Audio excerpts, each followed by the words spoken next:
Dans la nuit du mercredi, le Daily Mail rapporte que le manoir de 2600 mètres carrés de Denzel Washington a reçu la visite des pompiers après un appel de voisinage signalant la présence de fumée au deuxième étage.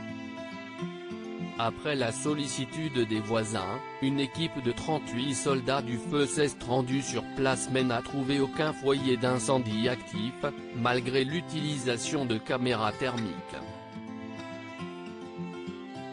Alan Nierob, le publiciste de Denzel Washington, a quant à lui déclaré à USA Today, « Il n'y a pas d'incendie. Tout le monde va bien et est en sécurité ». Alors qu'il est reporté que tous les occupants de la maison au moment des faits ont été évacués en toute sécurité, il est pour l'instant impossible de dire si Denzel Washington ou sa femme Pauletta, avec qui il est marié depuis 1983, se trouvaient parmi la foule ou non. Par ailleurs, le média rappelle que John David Washington, fils aîné du couple et acteur à succès repéré dans BlacKkKlansman ou plus récemment, tenait à réemménager chez ses parents en octobre dernier suite à la pandémie. Encore une fois, aucune information ne précise si l'acteur de 36 ans faisait partie des personnes évacuées.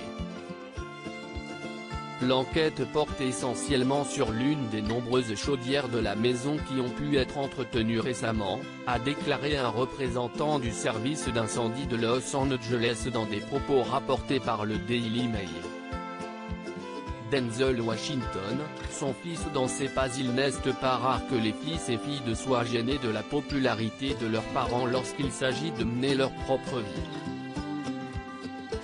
John David Washington, le fils aîné de Denzel, n'a pas échappé à la règle puisqu'en devenant lui-même acteur, il a ressenti le besoin de se dissocier de son illustre père. J'ai vu comment les gens changeaient lorsqu'ils apprenaient qui était mon père. J'avais l'habitude de mentir, en disant qu'il était ouvrier du bâtiment ou en prison, juste pour avoir un sentiment de normalité, expliquait aux médias Mr. Porter, celui qui a commencé sa carrière à 9 ans dans le film Malcolm X, de Spike Lee.